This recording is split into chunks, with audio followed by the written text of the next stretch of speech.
Өңірімізде карате спорты қарқынды дамып келеді. Оған спортшыларымыздың дүбірлі додалардан жүлделермен оралып жатқандығы дәлел. Кезекті белестерін бағындырған Петропавл қаласының балалар мен жасөспірімдер спорт мектебінің 5 тәрбиеленушісі Шымкент қаласында карате-до шатакан спортынан республикалық чемпионатта шаһарымыздың намысын қорғап жүлдемен оралды. Бұл жарыста 3 бірдей бүлдіршін бірінші, екінші, үшінші орындарға ие болды. Айта кетсек, жарысқа Алматы, Қызылорда, Қарағанды, Маңғыстау, Жамбыл, Батыс Қазақстан сынды еліміздің 8 облысынан сайып қырандар қатысты. Ұзын ырғасы турнирде 400-ден артық спортшы бақтарын сынады. Біз жаз бойы жаттығу залында жарысқа дайындалдық. Қыркүйек айында мүлдем дем алмадық. Қазан айының басында Шымкент қаласына аттандық. Сол жерде өткен жарыста балалар жоғары көрсеткіш көрсетті. Бұл олардың алғашқы үлкен жеңістері болды. Санжар бірінші орынды иеленсе, Мирас екінші, Елдар мен Ұлхан үшінші орындарға ие болды.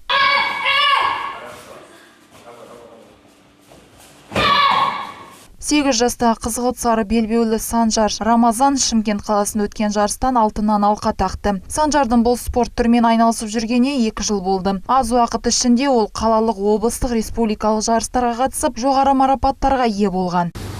Көкшетауға барғанда бірінші рет мен 2-ші орын алдым. 2-ші рет барғанда жақсы нәтиже көрсеттім.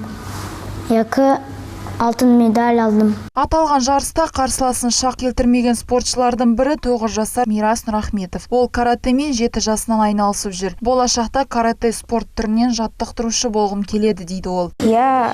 Мен өзімнің жаттықтырушымнан көп нәрсені үйрендім. Ол өте жақсы адам. Қатал болғанымен бізге тек жақсы кеңестер беріп отырады. Соның арқасында біз жоғары нәтижелер көрсетіп жүрміз. Жылдан жылға кеңісті кеңейіп келе жатқан жекпе-жектің аталған түрімен бүгінде еліміздің 6000-нан астам адам айналысады. 14 облыста өз алдарына федерациялар құрып, салауатты өмір салты насихаттау бағытында ауқымды жұмыс атқарылуда. Карате өскелең ұрпақты ептілік пен төзімділікке тәрбиелейді дейді Солтүстік Қазақстан облысының карате федерациясының президенті Асқат Сақыпкереев.